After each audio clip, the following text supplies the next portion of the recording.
Hello folks, and a warm welcome back to my channel. You join me today on the day of the summer solstice, so the shortest night of the year here, which basically for me here puts astrophotography really pretty well out the question, at least for a few weeks either side of it.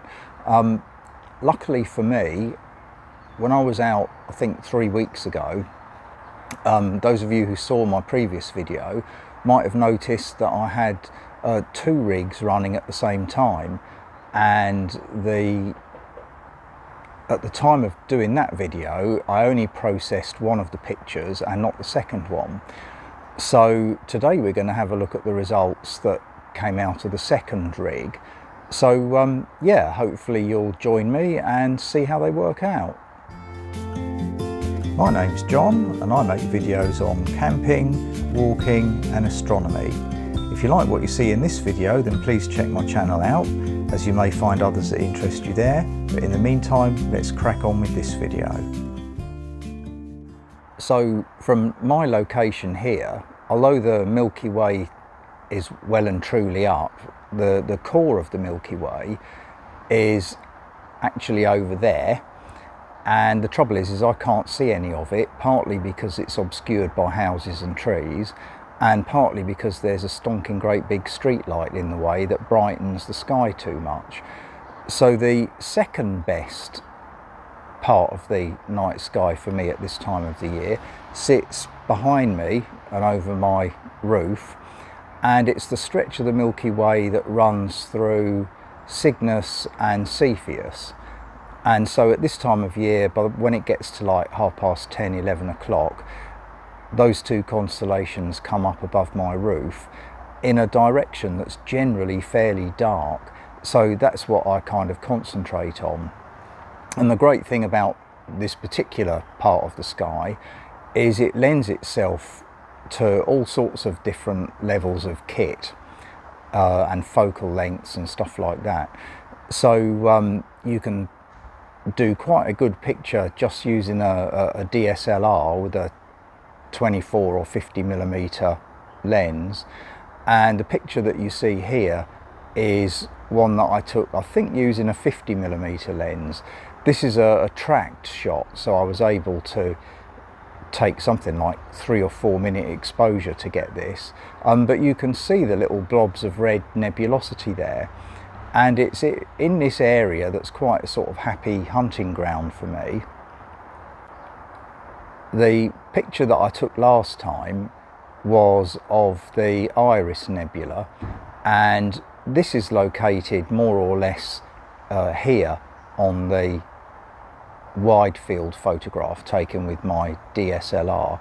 And I was dead pleased with this picture because I got some of the brown dust that surrounds the Iris Nebula.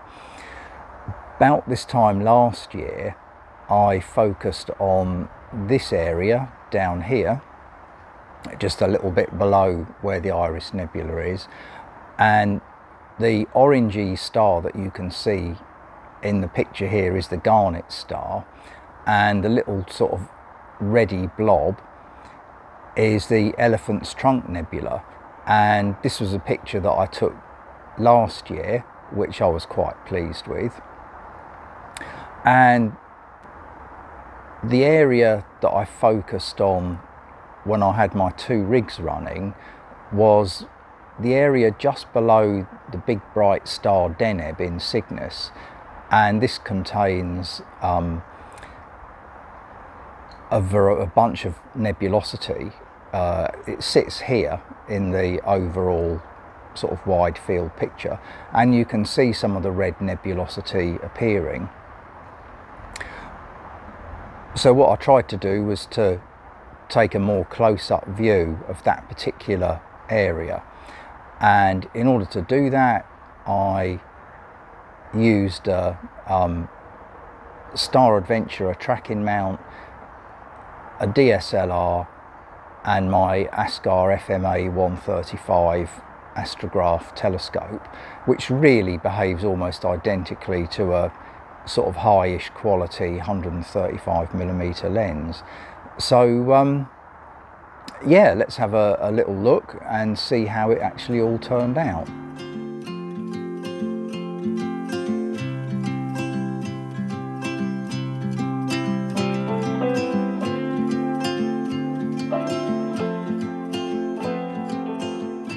So the great thing about this part of the sky is the star Deneb is so bright that you don't need a go-to mount or anything to find the right area.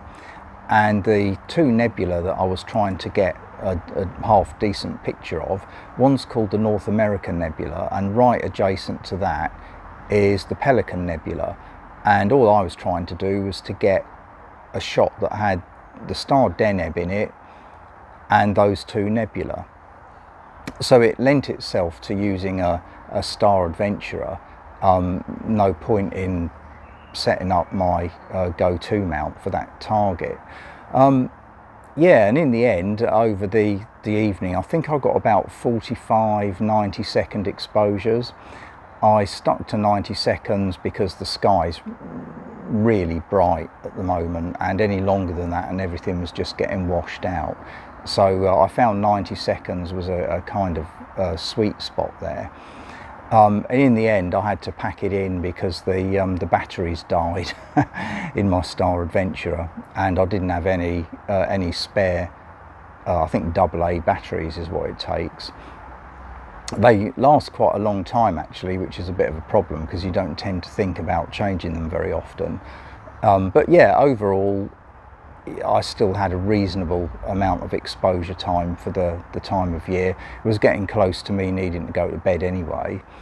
Yeah, so the processing of the picture was very straightforward, and I was quite pleased with the result, which I'm going to put up in a moment. So yeah, this was a bit of a short video, just an update on my last session really. My next target is going to be within that same wide field shot, a little bit further to the right, the star Seda, which has a whole host of nebulous features all around it, and it's also a bright star visible with the naked eye, so I shall probably use the Star Adventurer again to try and take that picture. Summer solstice now, I'm probably going to leave it a couple of weeks. Hopefully it's not going to do non-stop raining once the 2 weeks is up, but I could do with getting a little bit more darkness than we've got at the moment. So yeah, fingers crossed that will be my next astro video. But in the meantime, I'll put the picture up now. I hope you like it, and I'll see you next time. Take care, cheerio.